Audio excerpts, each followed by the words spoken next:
Nothing wrong with a half dozen. Oh, man. A beautiful day here for an LAFC Plus, episode 19. Mario, we are rolling along just like LAFC here on episode Plus. The black and gold get 6 against San Jose. We'll get to that in a moment. How are you, brother? Pretty good weekend for us, I'd say. Yeah, feeling pretty good. It feels good when you're sitting on top of the West, tied with three teams there at the top of the West. Yeah. But LAFC is the hottest team in MLS right now. 10 straight games unbeaten across all competitions. That feels good.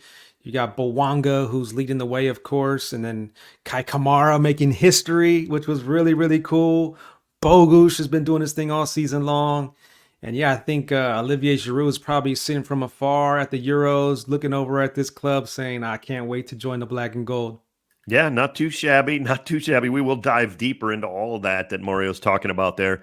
10 straight, as you said, 9 of those wins, too.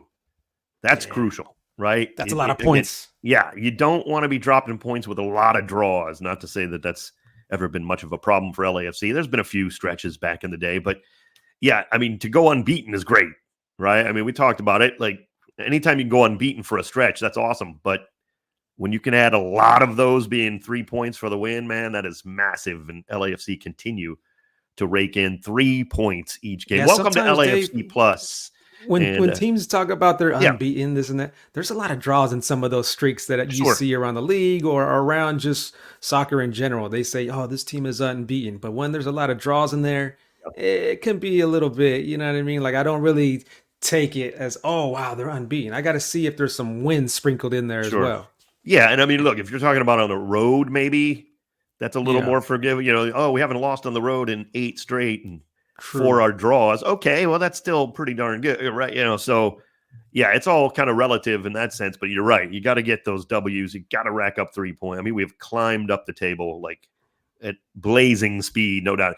Now, a part of that 10, just for people who are wondering, 8 of them are in MLS too. 7-0-1 in those games. So that's not messing around. Yeah, there are a couple of U.S. Open Cup wins, nice wins in there. We're still alive in that competition. But yeah, this is primarily LAFC just racing up the Western Conference table. We'll get to that in just a second. Let's take a look at this match, though.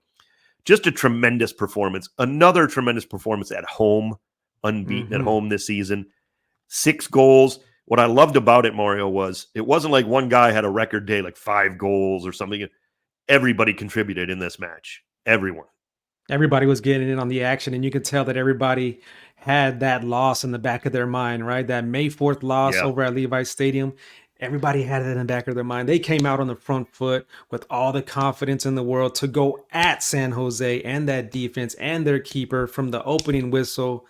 And that's why they had so much fun in that night, just toying with them in times there, in some moments there, pinging that ball back and forth inside the box. It was fun to watch. Yeah, you mentioned it. Some of the best passing, I had that written down, passing and ball movement I've seen all season, really. And it's been good for LAFC this year, no doubt. But tremendous in this game.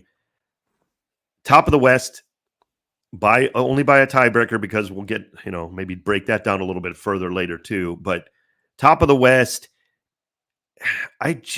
Mario, we've been talking about this is the best team in the Western Conference. Look, again, you'll have to prove it against Inter Miami at some point if you want to do that. Maybe if they get through the East, or whoever wins the East is going to be very good, potentially. And long way to go in this season. We still got a long time and playoffs to try to navigate through. The best team doesn't always get through. We've seen it many times. But this is the best team in the Western Conference. All due respect to the teams right below us or tied on points, whatever. There's nobody like LAFC right now in the West.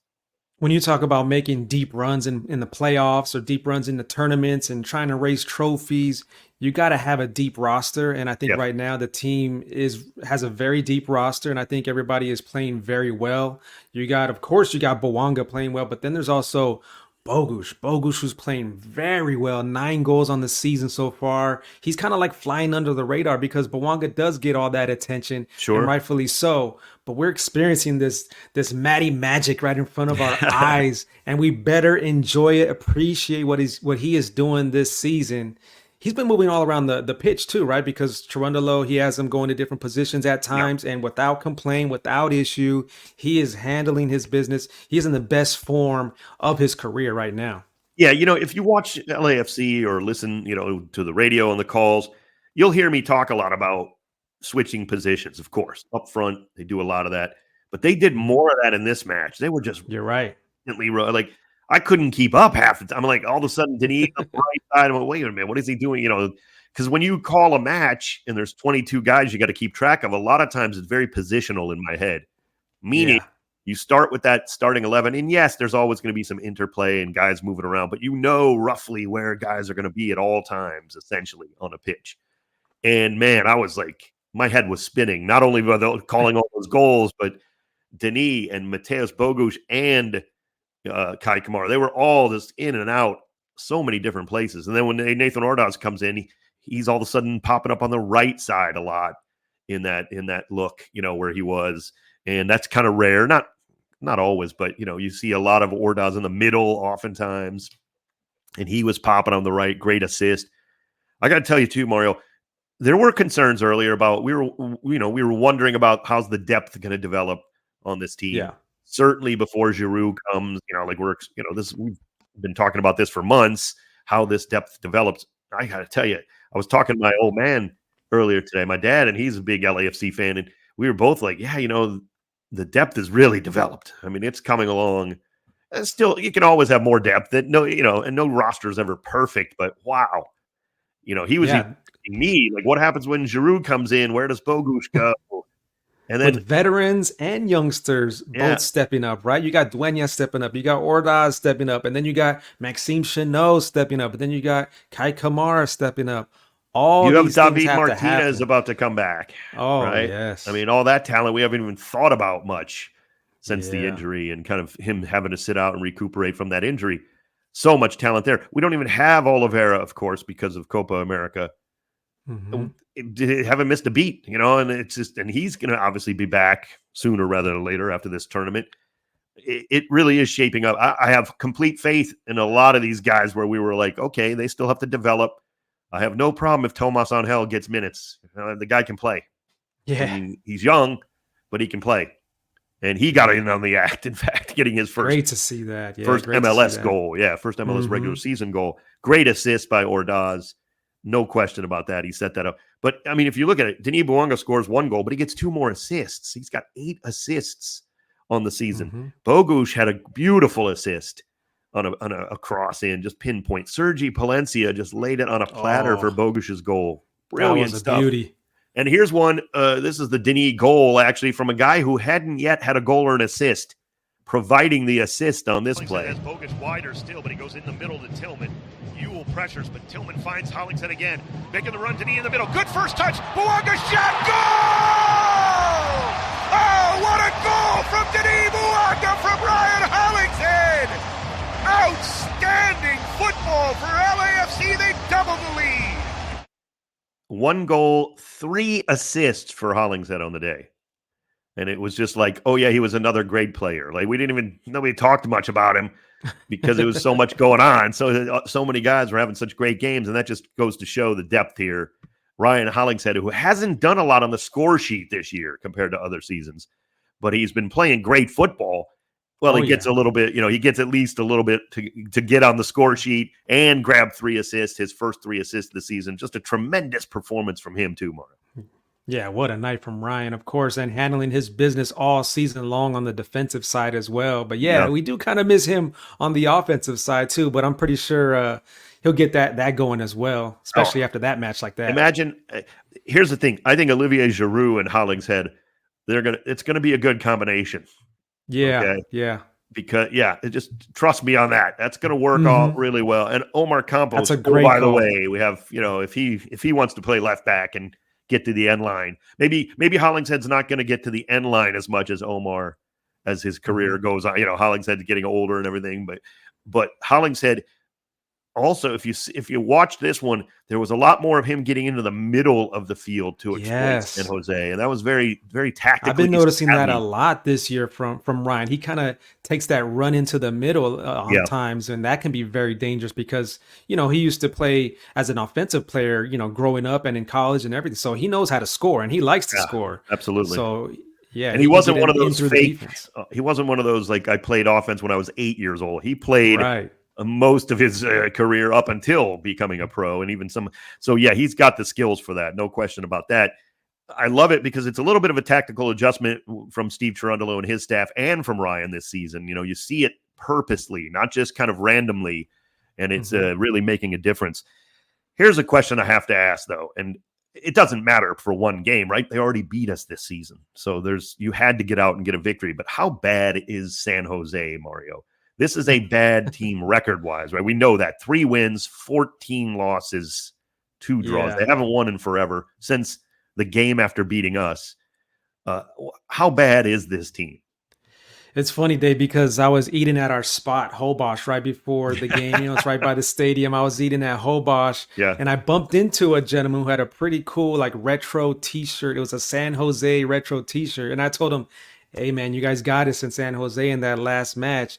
And he quickly responded and said, "Yeah, but we're not really good right now." And I said, "Don't worry, we're gonna get you. I agree. Don't worry." Yeah. So I mean, they're not looking good. Foreshadowing right there. He wasn't wrong, but I mean, again, I don't care how bad. I'm not going to feel bad for them because they're a rival and everything, and they've already. Again, we only have 4 losses this season. One of them was the best performance of San Jose's season so far, no doubt about that. I was going to say they have some very, very dangerous players. I mean, they got Christian Espinoza, Hernan Lopez. They could score. I mean, in 2 matches against San Jose, they have a total of 5 goals against us. True. I don't know too many other teams that can that's say most that. Of the goals most of the goals we've given up all season. I mean, if you take those 2 performances out defensively, LAFC is like probably below a goal a game allowed, I'm sure. They've been the most dominant offense against LAFC, and we still have another matchup with them, by the way. Another game on the schedule. There is 3 this season against San Jose, so just keep that in the back of your head. That will be decision day, right? That'll be decision day. Is that the final game this season? Final game of the season. Yeah, I lost track of where it was. I knew it was late in the year, but at home. It's good to have decision day at home. That's key too. That is true, especially if there's points on the line there. Yeah, good point on that. So we won't actually play in San Jose's PayPal Park. I think it's still called that. They had that first home game, or the home game for San Jose. They moved it to Levi Stadium like they like to do against LAFC and some other. But how bad are they? I mean, they're.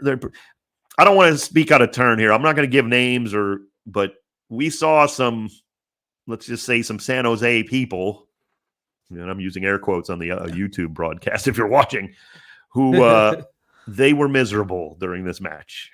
Okay, let's just leave it at that. And there was a lot of pain and anguish, not just from losing one match. I think they're starting to feel it, certainly, when you're this bad. And it's because, as Mario said, there's so much offensive firepower. Yeah. Right. And again, giving up 6 goals is not the usual. I mean, for even a bad team, this was a special night. LAFC just poured it on and just could not be stopped. I don't think anybody was going to stop LAFC that night, no matter who we played, right? I mean, just the way it, but this is a bad defense too. I mean, it's not like it's a rarity here for San Jose to give up goals. I think they've given up now over 50 goals already this season. Yeah. Maybe I'm wrong on that number, but I could be way off on that number. Actually, I probably should look that up, but it just struck me as this team just can't stop anyone. And they've had trouble in goal with, goalkeepers getting injured and everything. They're on like 4th keeper. So it does add up. But do you see a possibility, Mario, not of playoffs? I'm not going to, but can this team kind of get in the right direction this season still? Yeah, I don't know about this season. I mean, you're starting to see a lot of frustration on some of those players and, some of the, front office probably as well, where, you had players like Hernan Lopez who looked like he wanted out of that match in some moments there where he was trying to chop down players, especially he had a really dirty tackle on Timothy Tillman that I did not like. And I know a lot of the LAFC players did not like. But then, when he gets the ball at his feet and Hernan Lopez starts going forward, you start to, matter of fact, me and you, we started to notice a little bit of like mannerisms or tendencies where you say, wow, he kind of looks like his great uncle Maradona. Not to compare him to where like Of he's course almost as not. good as Yeah. him, but just to say like, wow, the way he kicked that ball, it kind of looked like the way Maradona Yes. used to kick the ball, There or the was way some he kind of hip- like jogs or Yeah, I'm something. getting very deep in the woods here, but there was like some hip movement he did, like a little bit of a Yes. deke with his hips. Holy cow, it looked exactly like his great uncle Maradona. Now, again, we're not comparing Hernan Lopez as a player, okay? You Not his can't. quality of play. Not his face No, doesn't look like him, or no. he's But not as good. it looks like a kid who kind of patterned himself as much as he could Yeah, after a specific player. yeah, And that just happens to be his great uncle, one of the greatest of all time, top 5 player of all time, the great Diego Maradona. And I'm telling you, a couple moves, like the deke with the hips, a couple other little touches with the ball, you could see it. And it goes to show how talented he is, because again, he's not anywhere comparable to Maradona, but he's is done well very since he got talented here as well. So Yeah, he's a bright and spot for them. And Christian Espinoza is really, really good. I mean, that guy. Yeah. Now, granted, he might put the best performances every season against us, it seems. Against like LAFC. maybe, but he does it against a lot of teams. I'm kind of joking about that, but his vision, touch, everything is special about him. They have just got to find a way to fix that back seven. Anywhere. Once you get it to the middle of the field, it's like this parting of the Red Sea behind. I mean, it's like so easy against them. And, the first time it wasn't, quite frankly. If everybody remembers that game, we got a late goal in that match. We were out of that match, bottom line. And they played well defensively. Rodriguez scores again against us with a nice little touch, but by then it was already 4-0 when he scored late in the first half. It was kind of a little bummer, but I even said it during the broadcast. It allowed Steve Cherundolo to go into the locker room and kind of give him a little something to think about, like instead of being like, what do you say when it's 4-0 and you're running all over? So at least with that goal, he could just immediately probably be like, hey, we got to clean that up, Yes. Don't let that, and then refocus, and they come out refocused and do a great job in the second half. The big story, of course, we're burying the lead to a certain degree because it was we didn't want to just focus on this because it was such a team performance. But Kei Kamara, congratulations to him. He passes Landon Donovan. Second straight match with a goal. Sounded like this. He passes Landon Donovan into number 2 all time in the MLS score sheet. Hollingshead now to Bogus. Edge of the 18, Bogus. On his right foot, chipping it towards the back post. Kamara there, and it is! It's 2 in a row for Kei Kamara! Kei Kamara now in second place, all alone on the MLS score sheet. His 146th all-time. Oh, the smile on his face is lighting up BMO Stadium. 3-0 LAFC. It's just a great goal, great pass, great finish. I mean, vintage Kei Kamara. How many times has he done that out of 146, right? That strong over the defender header that can't be stopped. I mean, it's probably a boatload of those 146 were scored exactly like that for Kei Kamara. Just tremendous player in the air, and did it again in that game. And just that one pretty much put the game away already, even though it was very early. It made it 3-0. That proves to be the game-winning goal, as it turns out, Mario. But talk about this guy. You talked to him after the match. We'll get to that in a second. Kei Kamara, 39 years old, all that veteran leadership, and still able to put the ball in the net, back of the net for you as well. Yeah, just a hard worker. He's feeling good at the moment, even though he's getting up there in age. He's just feeling good. He said his legs feel good. And what a way to top off the night, of course. And being that it was at home was another cherry on top for him to do it at home, which was really, really cool. And here's my little chat with him on my walk-off interview as heard on 710 ESPN Los Angeles. And congratulations. You are now all alone in second place. Most goals MLS history. How does it feel? Feels awesome. Feels great. It's been many, many years, I know, but to see how soccer is, transforming in America, and for me to be part of it this whole time, I feel special. But I also feel special to be, next to another California guy, Chris Wondolowski. We celebrate, we appreciate it, and we represent, Cali Division II soccer. It shows that dreams can come true, and that's really what it is, So just want to, keep pushing for the rest of the other people, but celebrate it for my family. My 3 kids, they're celebrating at home, and I love it. When you look back at that 146 goals of your career, What's been your inspiration? What's been driving you this entire time? Man, I got to appreciate all the guys that have kicked the ball in the box for me to score first. Those guys are awesome. Everybody that's passed me a ball. But I wanted to keep going. I want to also keep going because I'm not done. I feel good. My legs feel good. And I didn't want to stop. So for me, the drives is to see even like the younger guys around me that's, 20 years younger than me. And they motivate me to keep going. So hopefully I can continue. With this result here, you guys are now in first place in the West. How do you keep this going forward, staying at that top spot in the West? Momentum. This club, we work so hard every week, every day. So for us to continue to do that, and we come to the field here and we put on a show for the fans, that's really what it's all about. We can't stop working. We got to credit ourselves for the hard work that we do. But the respect comes by hard work, so we got to keep that going. Congrats again, Kei. Thank you. Great stuff there, Mario. Talking with Kei Kamara, now number 2 all-time on the MLS scoring list. He mentioned Chris Wondolowski, former San Jose Earthquake great. I think he's got like 171, so it's going to be difficult for Kamara. I'm not going to put it past Kei to maybe stick around and do it. You never know, but yeah, long way to go there on that sheet. But to get number 2 ahead of Landon Donovan, 146, just tremendous career. We love talking with Kei Kamara.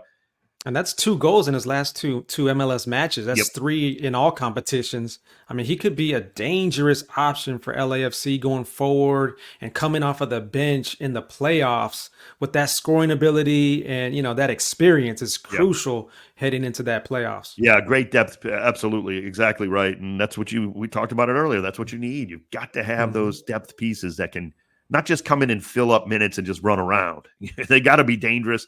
They have to put your opponent's defense at risk, and Kei Kamara can do that, whether it's on set pieces or in the run of play, certainly with the head. I got to tell you, though, the type of guy that Kei is, I just a little story here. I took my son to the training facility on Friday, and my son was, juggling the ball. It was a very hot day. My son was juggling the ball, just having a blast. He even got to kick the ball back and forth with Timmy Tillman a bit. So he was sweating. He was getting his workout on. And then you see Kei Kamara in the cafeteria room, and he looked out and he saw my son that was just dripping sweat. And then Kei comes out with a box of fresh, cold fruit like watermelon and pineapple, and he's like, "Here you go, buddy. You've been working hard. You deserve some fruit." And then my son was like, "Yes, thank you. I'm starving. I'm hungry." And that's just the type of guy that Kei is. Just a sweetheart, lovable guy. Couldn't be happier for him. Yeah, that's great. Great stuff from Kei Kamara. We take a look now at a segment that we haven't done in a few weeks. I'm excited for this one, Mario. And you led the way in this one. You are kind of our fashion guru here on LAFC Plus. This is Futbol Fit Check. Who do we got this week, Mario? We're going to check in with the DC United here on this Futbol Fit Check edition. It's going to be DC United style. And we're going to go like this with Cleach right here. Mateusz Cleach. Wow. With the heart pants here.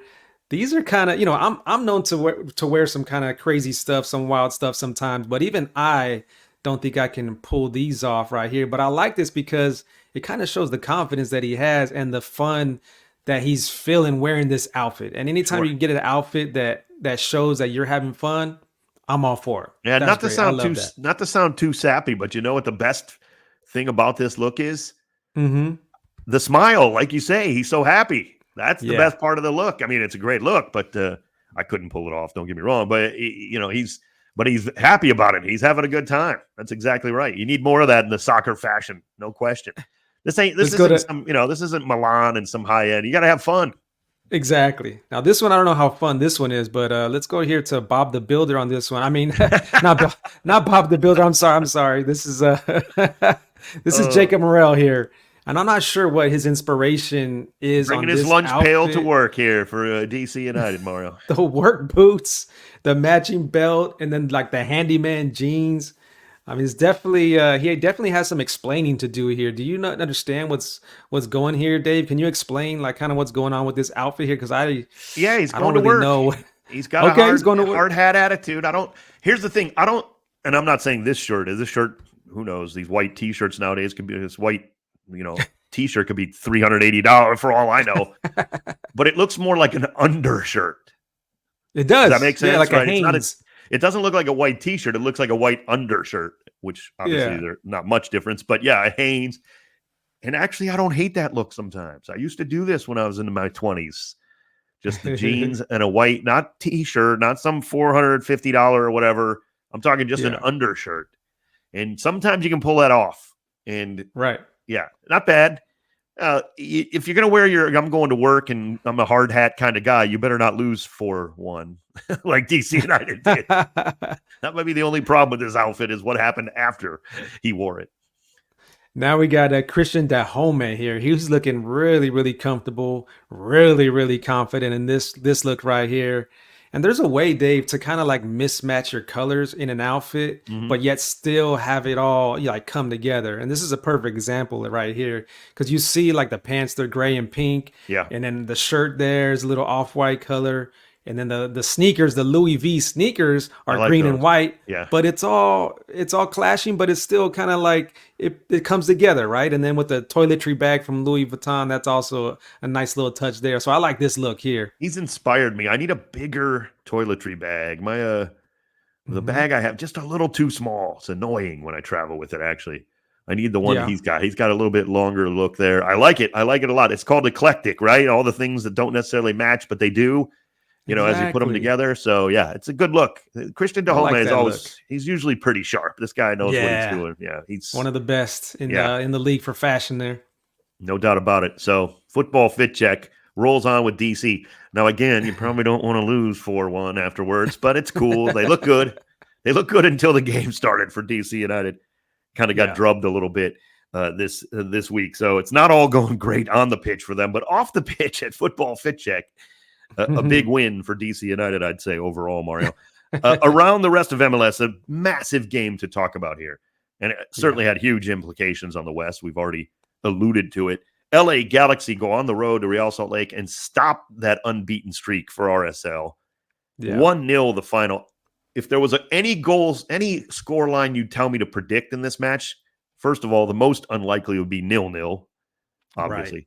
But 1-0 is right, just about right there with it, because I thought this would be a shootout. But unfortunately, Martin Cáceres and Chicho Arango with a nasty head clash together, with both players having to leave in about the 20th minute, like terrible. So, and Chicho had some nasty business on it. I don't know what happened with Cáceres. I hope he's all right, but it didn't look good for either one, and they both had to come out of the match. We hope they're okay going forward. That certainly put a damper on the game, but that was early. Game goes on, and neither team could really do a whole lot offensively. Gabriel Peck, they combined pretty well, and he finishes a nice goal. That kid is coming along, certainly for the Galaxy, and they get the win on the road, which really hasn't been that big of a problem in terms of getting results on the road. They've drawn a lot of games, but there's 3 teams too, though. Let's talk about this match first, Mario. A big win on the road. RSL loses. That's not a huge deal. They've played tremendously, but now everybody tied on 37 points. Talk about this game and the implications, really. Yeah, I mean, it was 2 of the biggest wins of MLS Match Day 2022, where LAFC, lopsided win over San Jose. Yeah. And then this match here, big road win over RSL, who have been red hot. And these two, like you said, these two offenses just showed a lot of respect towards each other, I think. And because of that, only 3 shots on goal for Galaxy and 4 shots on the frame for RSL. There weren't very many chances for either team. And of course, Chicho going down with that nasty collision, that header collision with Cáceres, that was nasty. And the game changed after that because RSL did come out on the front foot on that match. But as soon as Chicho went down, things kind of changed there, and there wasn't much offense for either side going forward. But yeah, I mean, with this win, things are looking like there's going to be some pretty big fireworks right at that Rose Bowl match for LAFC and Galaxy. This is going towards like a first place type of match on July 4th at the Rose Bowl. Yeah, no question about it. One thing I'll say about RSL that people don't always factor in. Yes, other players on RSL are having great seasons, right? We see it with Gomez, a great player, other Diego Luna, but it all still revolves around Chicho. Yeah. It's not, yes, those players are very good players and they're having great seasons statistically and everything, but things open up. And because of Chicho Arango and the way he plays with that team. Now, of course, he's having a great season too, actually, in the stats and on the stat sheet. And yet, if he's out, it does become a lot easier to defend this team. I mean, you can't argue with that. I don't think anybody would. The problem is you look at other guys and you're like, well, these guys are all having great seasons too. They can, but it still so revolves around Chicho Arango that if he is out, it's going to be a lot harder sledding for this team. That doesn't say they can't get results, but anytime the best player on any team goes down, it's tough for everybody to keep the level of play up, right? I mean, even if like Messi were to go down on Argentina or something, Argentina would look a lot different as well, as good as they are, right? So with Chicho going down, it's a big miss because he gets assists as well. He gets goals as well. So he's a huge part of scoring the goals and creating the goals with his assists as well. Yeah, absolutely. No doubt about it. A team on the other end of the spectrum here, we don't have to spend too much time on it, but I just got Sporting Kansas City. Wow, another dreadful performance. Look, going to Columbus, you're gonna be hard pressed to beat a Columbus Crew. Nobody beats Columbus in Columbus. I get that. It's not about that. They lose 4-0. Cucho gets a hat trick. A night when Aiden Morris is saying goodbye, moving on to Middlesbrough. So it was always going to be difficult, right? I'm not expecting. It's really not about this one game. I'm not expecting Sporting Kansas City, but Mario, I think we kind of forget because of how they finished last season, right?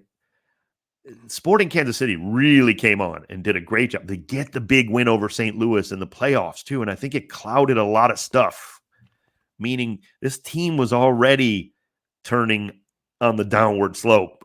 Again, they did a good job recovering last season, and they get the win over St. Louis, who was themselves on a big downward trajectory by the end of the year. So it was a good matchup for Sporting KC in that first round. Now, they had to win the play-in game. I get all that. Not to say they had a bad year last year, but you could see that it was already, the roller coaster was on the way down. Yeah. There's no recovering this season, Mario. It's not going to, because last year they started out winless in 10 and did recover. They cannot recover this season. I'm convinced. Yeah, I'm with you there, Dave. They're really struggling. And to have 0 shots on frame for Sporting KC, that's not going to get it done. How do Zero you do shots that on in a frame. match for 90 minutes? I mean, they are playing at a very, very tough place at Lower.com Field in Columbus. We all know that. And Columbus continues to show why they are the reigning MLS Cup champs. But you're not playing the 1970 Brazil team. I mean, 0 shots on that's harder to do than scoring 5 goals in a match. I'm convinced. I mean, 0 shots on goal. How does that even? Yeah. I think it shows how good Columbus is. I mean, Sporting KC is struggling, yes, but it also shows how really, really good Columbus is and the type of form that they're in right now, especially coming out of that Conca Champions that lost to Pachuca and then getting right back into MLS and getting right to winning. They've been doing really well. Well, compare and contrast. All right, let's go to the next team I wanted to talk about. The reason I picked these two teams is New England Revolution, right? Mm-hmm. They were awful to begin the season, and they know that. They're 2-10-1, I think, in their first 13, literally 7 points from their first 13 matches.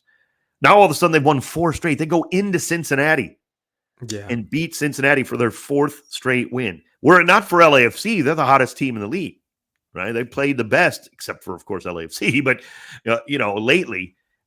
And I think the difference is, I'm comparing and contrasting those two teams, why New England still has a better, is Carlos Heel.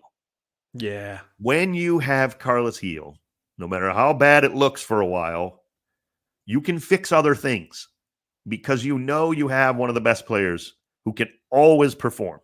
This guy, Mario, just seems to always get it done. Like, I think we ran over New England the last time but he wasn't in the lineup, right? You could see such a tremendous difference, obviously, at that point. Like, he just happened to miss that match, and that was way too much for them. They were never going to be able to handle that without him. But he is so good. And I don't see that for Kansas City, right? They don't have that guy that can just carry you through the bad times, even just to continue to give you a little confidence, knowing, well, at least we have him. This guy can maybe turn it around for us. And that's not to say other players aren't playing well for New England now, but that dude is amazing. He really he's is the heartbeat of that team for sure. And he's playing with a lot of confidence right now at the moment too. And in New England, they came out firing in that match against Cincinnati. In the deserved first half. win on the road. Yeah, absolutely. 2 goals in the first half on the road is huge, and they've been picking up wins on the road as well. They also beat Nashville on the road. In those 4 wins, they beat the New York Red Bulls as well. That's another tough team. Yeah, no slouches. Yeah, that's right. They're looking pretty good right now in New England. Yeah, I wouldn't bet on them. Not climbing up the Western Eastern Conference even more. Although it's going to be hard. They did bury themselves pretty. You're not going to be beating some of those top teams in the East in terms of the standings in the final. I mean, they got a long way to go. Don't get me wrong, and you did kind of put yourself behind the 8 ball with a 2-10-1 start. But to say that they're not a threat, oh boy, maybe by the end of the year nobody's going to want to be playing them. So we'll see what happens there. But that's a interesting trajectory for New England. And it just compares and contrasts. I just don't see how Sporting can turn this around with this group. Now, there is a transfer window coming. We don't know the plans, but it harkens back to, Mario, something that I always like to kind of with a wink and a little bit of a smile think about, if you can believe all the rumors. And it seemed like there was some smoke there, like a little bit of fire there. If Cristiano Ronaldo would have actually ended up in Kansas City, like that was rumors. We don't know exactly, but they were making a move for him, right? And supposedly the story is that it wasn't that far off. Like, yes, he ended up choosing gargantuan money in the Middle East. Okay, but supposedly it was more than just a let's just joke around and make a phone call kind of thing. So I'm sure the fans of Sporting Kansas City are much deeper into this than I am, but it makes me think every now and again, like, what would have happened? What could have been, maybe? But that's neither here nor there. It just didn't work out that way, of course. But yeah, they're in a lot of trouble.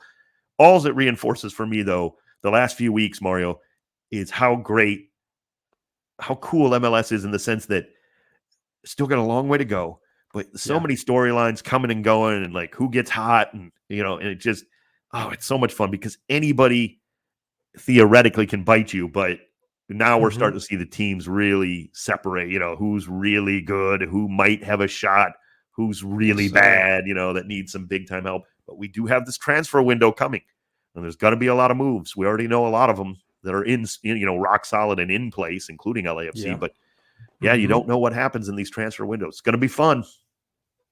It is. It's going to be fun. I can't wait. And I can't wait for Giroud to get here to add to this mix that's already doing well. So it's going to be tough. Who knows? Around the league, there's a lot of rumors going around. Some of those are not even rumors anymore. Some of them are true. We're just waiting for those players to get here. Yeah. It's going to be a really, really good playoff, especially in the West. In the West, it's really, really tight. A lot of and in the East, don't get me wrong, in the East as well, with Columbus and in Miami and Cincinnati over there. It's going to be a nice playoff run. And these knockout games, who knows what happens in these knockout games. So yeah, I'm with you. Stay tuned. Totally agree. LAFC rolls on in the Western Conference at home again coming up Saturday. That's great news. BMO Stadium, where we haven't lost. Airtime for the pregame as they take on Colorado here this week. 7 p.m. Pacific on 710 ESPN and the ESPN LA app. Kickoff right around 7:40. Cannot wait for this one, Mario. Little revancha again. Nothing wrong with some revenge. 2 weeks in a row. On the mind again, exactly, for LAFC this weekend. Back in March, LAFC lost in Colorado 3-2, and Rapids are coming off a big 4-1 win over Montreal. So look out for some of their plays. Mihalovic's a great player. He scored twice. He scored twice against LAFC last time that these two teams faced off. And then they also have Calvin Harris over there. Not the DJ Calvin Harris, the football player Calvin Harris. He just had a brace over the weekend, so watch out for them. Yeah, every time I hear his name, I'm so old, I think of Calvin and Hobbes. I can't stop. I'm sorry, Calvin. But good player. We'll see what happens. Watch out for him is right. LAFC hosting Colorado coming up Saturday. This is LAFC Plus. We want to remind you, thank you so much for all that you've done and listening to the show, episode 19. Keep listening. We might have something coming up, just telling you to celebrate another big episode coming up here. Mario, great stuff as always, brother. Where can they hit you on social media? We want to hear from fans. We want to keep the conversation going. Yeah, I am Mario Ruiz, @IamMarioRuiz on Instagram, Twitter, all my social platforms. How about you, Dave? You can hit me up on Instagram, Dave_Denholm, just spelled like my name, and on Twitter or X, whatever you call it, @TalkSoccer. Thanks so much for listening. Mario, take us out here of LAFC Plus, episode 19. Yeah, this Saturday, BMO Stadium. Hopefully, Dave will be sipping some tea. If you remember, David Martinez, last time he played against Colorado, he had his first goal in MLS, and in his celebration, he went to the corner and he just had a little bit of tea. So hopefully we can do that again. Hopefully we get some minutes from David Martinez this Saturday, BMO Stadium, LAFC against Colorado. LAFC Plus is out. Thanks, guys. Thanks for joining us. Thank you.